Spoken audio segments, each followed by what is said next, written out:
Guys, so this is it. I've been having like a hell of a time with this Ryzen Gen 1 1950X. I bought some extra memory, I isolated it, it's not working, not working, not working. It is intermittent is what's going on. So, um, I've had this thing fully apart. I've been trying to test as many components, every single RAM setting. And this thing ran as you might expect, because I got that build when I first built it. So this thing's run at least pretty strong for 3 years, and then all of a sudden just something's flaked out.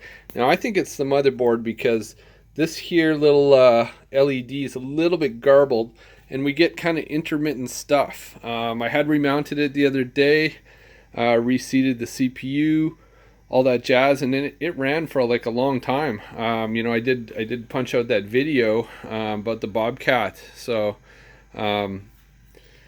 I don't know, so anyhow, I'm super frustrated because I spent so many hours. I have put like at least 20 hours into trying to repair this thing, different BIOS settings, memory, voltage, you name it. So there's a couple of things I don't have, which it could be, maybe it's trying to boost up to higher power in an actual boot segment, and that would be to change the power supply. So I'm done with this thing. I'm going to probably put it aside, put it for sale, who knows, maybe not. Try to find a super cheap $399 chipset board and test if it's a CPU later. The problem is that the build is so good, at 16 cores and 32 threads, that it is expensive to try to repair this thing. If it's one or the other, it's going to be very pricey. And we're moving into a whole new realm of chips. So what I did, and this place is a disaster, so hang in there with me. We're going to get this thing fixed up and looking good. Okay, so I just pretty much snapped, and I said that's enough of that. So I'm going to pick up a new power supply to start a new build. I can isolate the power supply, and I've got a 3920 Ryzen. So this is 24 core and 48 threads, and I'm jumping up to the TRX 40 socket. That's enough of this. Let's stop playing games here. So as you can see, this is an old AMD. I think that's an Athlon 64. We gotta check it. Anyhow, that one's overheating. Got issues.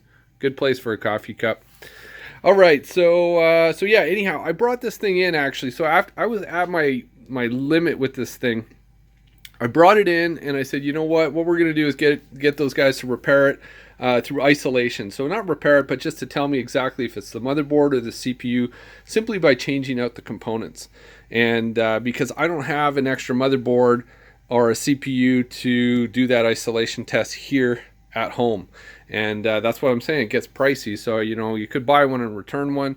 It's kind of a bit of a hassle for all that when you can just drop it off. So I have never brought my PC to anyone to fix. So I thought, okay, I'll do it this time because the price of the build is getting up there. And you know what? I brought it in there and they did not have the ability. And this is like a fairly reputable place in town to test this setup, because it's kind of leading edge Threadripper stuff. Not a lot of people are buying these things. They're buying more the AM4 sockets, the 570 motherboards, just different chipset and more economy gaming units. So that's the problem. You can get trapped at the high end, which is a real challenge, because then you end up here and you're like, okay, well, if I'm going to spend a whole bunch more money just to make this thing work the same way it did, or just less, that's ridiculous.